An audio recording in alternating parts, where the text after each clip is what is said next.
Hello everyone, myself doctor Pulkit Sharma.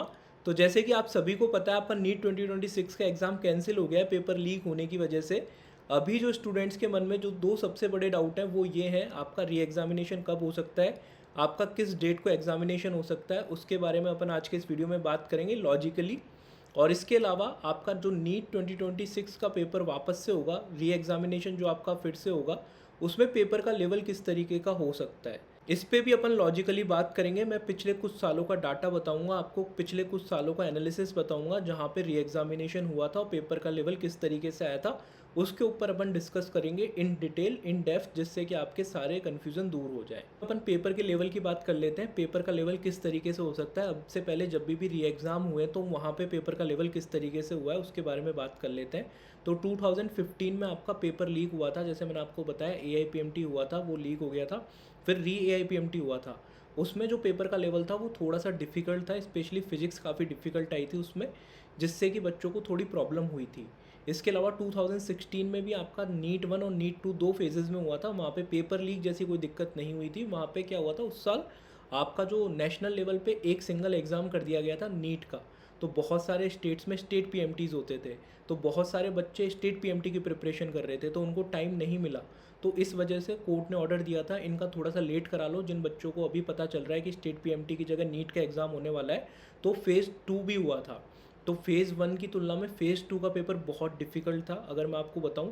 Specially आपकी chemistry, उसमें भी स्पेशली आपकी इनऑर्गेनिक केमिस्ट्री और ऑर्गेनिक केमिस्ट्री का सेक्शन बहुत डिफ़िकल्ट था उस वाले एग्ज़ाम में। तो अगर मैं 2016 की भी बात करूं, जो सेकंड फेज़ हुआ था, वहाँ पे पेपर का लेवल थोड़ा सा डिफ़िकल्ट था। बीच में कई इस बार एग्ज़ाम हुए हैं, वो आपके छोटे छोटे लेवल पे हुए हैं, कुछ स्टेट में हो गए, कुछ सेंटर्स पे हो गए। ठीक है, सेकंड फेज में जो एग्ज़ाम हुए हैं उन पे इतना फोकस अपन नहीं करते हैं। अगर मैं 2024 की बात करूं, पेपर वापस से होने की उम्मीद थी, पेपर हो सकता था बट नहीं हो पाया। बट वो 2024 का बदला आपको नेक्स्ट ईयर 2025 में देखने को मिला, जहाँ पे बहुत डिफ़िकल्ट पेपर बना और कट ऑफ काफ़ी नीचे की तरफ आ गया। इस बार भी आपका हालांकि पेपर का कट ऑफ कितना रहा वो तो पता ही नहीं लग पाया, रिजल्ट तो आया ही नहीं, उससे पहले एग्ज़ाम कैंसिल हो गया। फिर भी अगर मैं आपको बताऊं तो पेपर का लेवल आपका अगले एग्ज़ाम में यदि होता है तो वो थोड़ा सा ऊपर की तरफ हो सकता है, क्योंकि अगर पहले का ट्रैक रिकॉर्ड अपन देखें, जहाँ पे री एग्ज़ामिनेशन होता है या फिर फेज़ 2 में एग्ज़ामिनेशन होता है, वहाँ पे पेपर का लेवल थोड़ा सा डिफ़िकल्ट आता है। इसके लिए आपको मेंटली प्रिपेयर होना है। अब आप में से बहुत सारे स्टूडेंट होंगे जिन्होंने बहुत अच्छा स्कोर करा होगा, बहुत ज़्यादा हार्ड वर्क किया होगा। बहुत सारे बच्चों के परेशान होकर मैसेजेस आ रहे हैं, सर मेरे 670 आ रहे थे, 690 आ रहे थे, 695 आ रहे थे, वापस से एग्ज़ाम हो रहा है तो मेरा क्या होगा, मेरी तो सारी मेहनत ख़राब हो गई। इस तरीके के मेरे पास बहुत सारे मैसेजेस आ रहे हैं। तो आपको एक छोटी सी चीज़ समझनी है, अगर आपका अच्छा स्कोर है ऑलरेडी, या फिर आपका पिछला एग्ज़ाम जो भी 3 मई को एग्ज़ाम था वो अच्छा भी नहीं गया है, तो आपको अपनी वीकनेस पता चल चुकी है, कहाँ कहाँ पे आपने गलतियाँ करी, कहाँ पे सिली मिस्टेक करी, कौन सा टॉपिक आपको नहीं आता था, कौन सा टॉपिक आप छोड़ के चले गए थे, किस सब्जेक्ट की प्रिपरेशन अच्छे से नहीं हो पाई थी, आपके पास में पूरा डाटा है। आपने एक मॉक टेस्ट दे लिया, ये मान के चलो 3 मई को, ठीक है।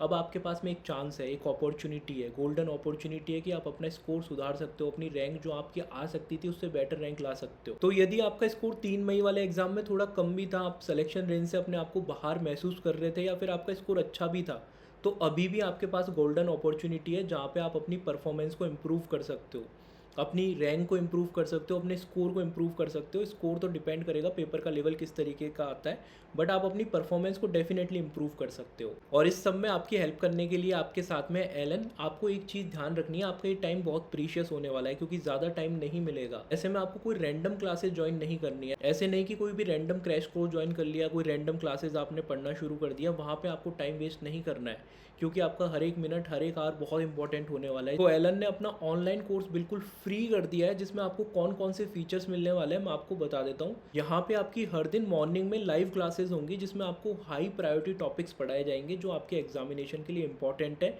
जिससे कि आपका स्कोर बूस्ट होगा। ठीक है, यहाँ पे आपका डेली मॉक टेस्ट होगा, वही आपका दोपहर वाले टाइम पे, दोपहर के 2 से 5 के बीच आपका मॉक टेस्ट होगा। फिर पेपर का सॉल्यूशन होगा, पेपर का डिस्कशन होगा शाम को 6 बजे से। 24/7 आपका डाउट सपोर्ट है, एलन ऑनलाइन AI बोर्ड के थ्रू आप अपने जो भी डाउट्स हैं वो 24/7 आप पूछ सकते हो यहाँ पे। तो अभी आपको अपनी वीकनेस पता है, आपके वीक टॉपिक कौन से हैं वो पता है, आपने कौन कौन सी गलती करी 3 मई वाले एग्ज़ाम में, या फिर प्रिपरेशन में कहाँ पे कमी रह गई, वो सुधारने का आपके पास में मौका है। आपके पास में रिसोर्सेज हैं, आपके पास टाइम है, और हर चीज़ आप पॉसिबली कर सकते हो। पहले भी मैं 2016 की बात करूं, जब मैं प्रिपरेशन कर रहा था तो बहुत सारे मेरे फ्रेंड्स थे जिनका फेज़ 1 का एग्ज़ाम अच्छा नहीं हुआ था। फेज़ 2 में उन्होंने अच्छा इंप्रूव करके वो सिलेक्शन ले लिया उन्होंने। तो अभी आपके पास में सारे रिसोर्सेज अवेलेबल है। आपको क्या करना है, आपको डिस्क्रिप्शन बॉक्स में मैंने लिंक दे दिया है। डिस्क्रिप्शन बॉक्स की जो टॉप लाइन है वहाँ पे आपको ये लिंक मिल जाएगा। डिस्क्रिप्शन बॉक्स में जाके आपको क्लिक करके एनरोल करना है और आपकी रीनीट की जर्नी स्टार्ट करनी है। ठीक है, यहाँ पे इस रिसोर्सेज का जो एकदम एब्सोल्युटली फ्री है आपके लिए, उनका आपको पूरी तरीके से फ़ायदा उठाना है। ठीक है, तो 12 मई को आपका नीट 2026 का एग्ज़ाम जो आपका 3 मई को हुआ था वो एग्ज़ाम कैंसिल कर दिया गया है। अभी आप देखो, कम से कम अगर आपको वापस से री एग्ज़ामिनेशन यदि एनटीए करवाता है तो बहुत अरेंजमेंट करने होते हैं। सबसे पहले जो सेंटर्स हैं वहाँ पे वापस सेंटर अरेंजमेंट करना होगा। वापस से एनटीए को ध्यान में रखना होगा कि वो चीज़ें जो पहले हुई हैं इस बार वो वापस से ना हो, पेपर लीक दोबारा ना हो, थोड़ा सा सिक्योरिटी को भी टाइट करा जाए। बहुत सारी चीज़ें देखनी पड़ती हैं। आपका साल में एक बार होता है नीट का एग्ज़ाम, पर इसके लिए जो तैयारी होती है बहुत लंबे समय से चल रही होती है। पूरा सेंटर को मैनेज करना पड़ता है, बहुत सारे इन्विजिलेटर को रिक्रूट करना पड़ता है, बहुत सारी चीज़ें होती हैं। पहले जो चीज़ें होती थी, जैसे 2015 में री AIPMT हुआ था, उस टाइम पे नीट नहीं होता था। ठीक है, उस टाइम पे All India pre medical test होता था, AIPMT का एग्ज़ाम होता था। तो 2015 में वापस से एग्ज़ाम हुआ था पेपर लीक होने की वजह से। तो ऐसे में क्या होता है, जब कोर्ट में केस चले जाता है तो ऑलरेडी 1-1.5 महीना उसमें चले जाता है।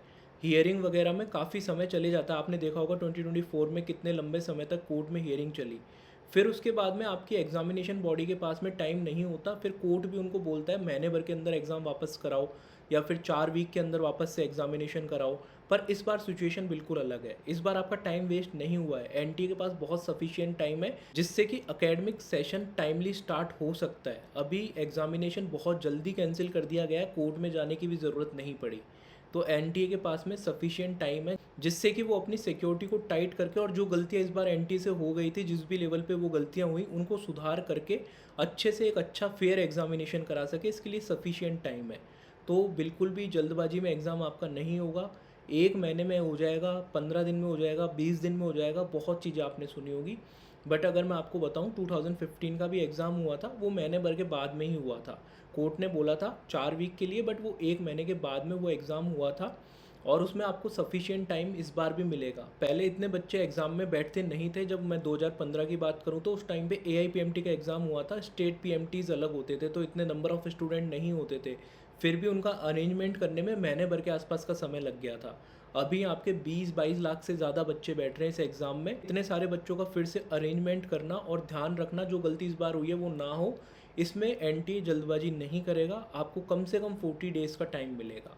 अगर मैं बात करूं, 12 मई को आपका एग्जामिनेशन कैंसिल हुआ है तो संडे को एग्ज़ाम हो गए, तो आपको पता ही है कोई भी संडे हो चाहे, तो 21 या फिर 28 जून को आपका एग्जामिनेशन हो सकता है। 21 जून के होने की संभावनाएं भी थोड़ी कम है। आपका 28 जून या फिर आपका 5 जुलाई को भी एग्जामिनेशन हो सकता है। ठीक है, 28 जून या 5 जुलाई के दिन आप मोस्ट प्रोबेबली ये 2 डेट्स मान सकते हो जहाँ पे आपका एग्ज़ाम हो सकता है, क्योंकि अभी बहुत सारी चीज़ों को फिक्स करना है एनटीए को, जिससे ये सारी चीज़ें वापस ना हो जो इस बार हुई है। तो आई विश आप अपनी रीनीट की जर्नी अच्छे से स्टार्ट करो। All the very best. Thanks for watching the video. मिलते हैं किसी अगले वीडियो में। बाय।